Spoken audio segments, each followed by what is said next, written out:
Heute is my Geburtstag. Yes, I know. Congratulations. Happy birthday to you. 270. Wow. And I have to say, I am so grateful that you were born and you gave us all of these wonderful musical works. Thank you for that. Yes, 270 years ago today, January 27th, 1756, Wolfgang Amadeus Mozart was born in this yellow house you see behind me in Salzburg, Austria. According to the latest catalogue from 2024, he composed 721 works. This catalogue is the biggest update in the last 60 years, and we assume that another couple of hundred were lost to time. He composed operas, symphonies, concertos, sonatas, chamber music works, choral works, sacred works, piano works, and he excelled in all of them. And that, I tell you, is a very rare thing. If we played all of his output back to back from beginning to end, it would last more than 240 hours. But numbers alone tell us nothing about the world he was born into. When Wolfgang Amadeus Mozart was born in 1756, Europe was much colder than today. His childhood coincided with the last decades of what historians call the Little Ice Age in Europe.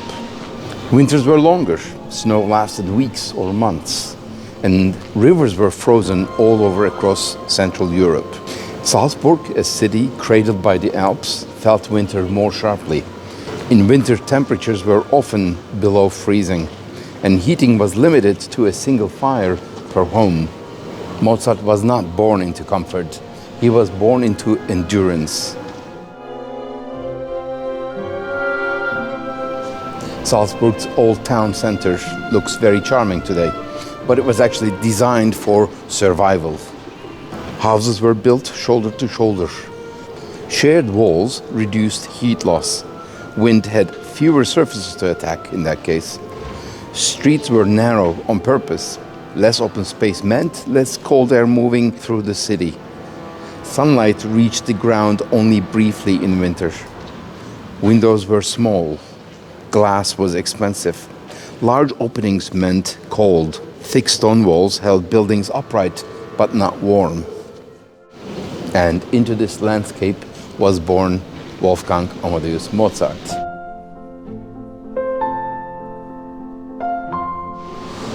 In Mozart's time, birth was never taken for granted. In the mid-18th century, infant mortality was nearly 40%. 1 in every 3 children did not survive infancy. This is why babies were baptized within hours or days. This was not a celebration, but just a protection according to belief. Mozart was baptized the day after his birth on January 28, 1756, at the cathedral in Salzburg. He was given a long name, as was common at the time, Johannes Chrysostomus Wolfgangus Theophilus, long before anyone knew who he would become. Leopold and Anna Maria Mozart had 7 children between 1748 and 1756. 5 died in infancy. Only Anna Maria, who was the 4th born, and Wolfgang Amadeus, who was the 7th, survived.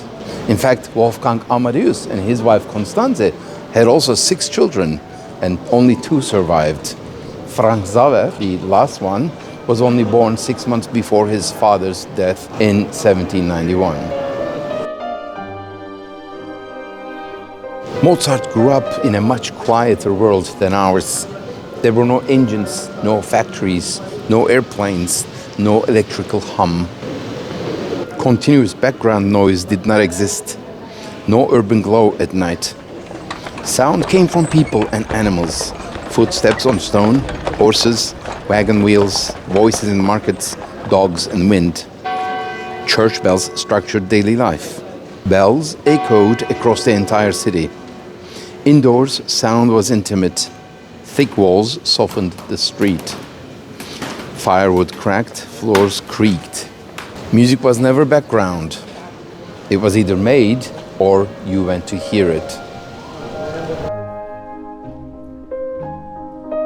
Mozart did not grow up traveling by choice, but by coach. The box where people sat was suspended on leather straps rather than springs. Roads were uneven and often unpaved. The rides were so bumpy that Mozart actually had to stand up frequently so that his rear would not get bruised. It was very cold in winter. They had to use heated bricks under their feet to stay warm.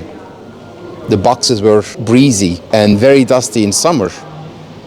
A good day meant 30 to 40 kilometers daily. Inns were very basic. Hygiene was limited and illness spread very easily.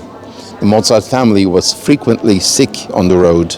He was just 6 years old when his father, Leopold Mozart, took him and his sister on a long European tour. The journey lasted more than 3.5 years. So he left when he was 6. When they returned, he was nearly 10 years old. These journeys created his reputation, surely, but they also shaped his body, his health, and his endurance.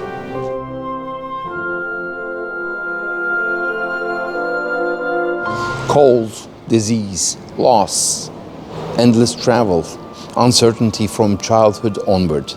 Yet, against all this, Wolfgang Amadeus Mozart created music of extraordinary beauty, clarity, and tenderness, even when it was born out of hardship. Perhaps this is not a contradiction, it is the reason.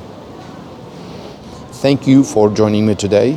Be well and stay with Mozart. And happy 270th, Wolfie. We are very thankful for all the beauty you created.